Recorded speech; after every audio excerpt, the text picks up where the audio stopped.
हम सब जानते हैं कि हनुमान जी ब्रह्मचारी थे, लेकिन यह बात बहुत कम लोग जानते हैं कि आजीवन अविवाहित रहने के बाद भी उनका एक पुत्र था। कौन था उनका यह पुत्र और कैसे हुआ था उसका जन्म? जब श्री राम और रावण का युद्ध चल रहा था, तब उस युद्ध में अपने आप को हारता हुआ देख रावण ने पाताल लोक के स्वामी अहिरावण को श्री राम और लक्ष्मण का अपहरण करने के लिए कहा। अहिरावण श्री राम और लक्ष्मण का अपहरण कर उन्हें पाताल लोक में ले गया। जब हनुमान जी को इस बात का पता लगा, तो वह श्री राम और लक्ष्मण को लाने के लिए पाताल लोक में गए। पाताल लोक के 7 द्वार थे, जिनमें से 6 के ऊपर खड़े राक्षसों को हनुमान जी ने आसानी से हरा दिया।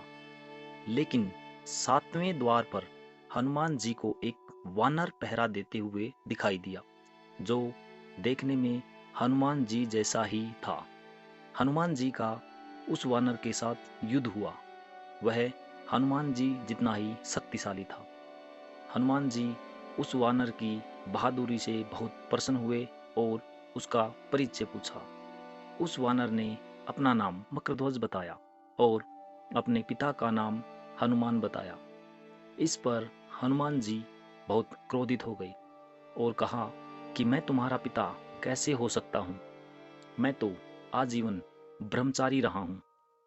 तब मकरध्वज ने बताया कि जब आप लंका को जलाकर अपनी पूंछ में लगी आग को बुझाने के लिए समुद्र में गए, तब आपके शरीर से पसीने की एक बूंद समुद्र में जा गिरी थी, जिसे मेरी माता, जो कि एक मकर यानी मगरमच्छ है, उसने वह बूंद पी ली थी और वह गर्भवती हो गई थी, जिससे आपके पुत्र के रूप में मैं पैदा हुआ हूँ।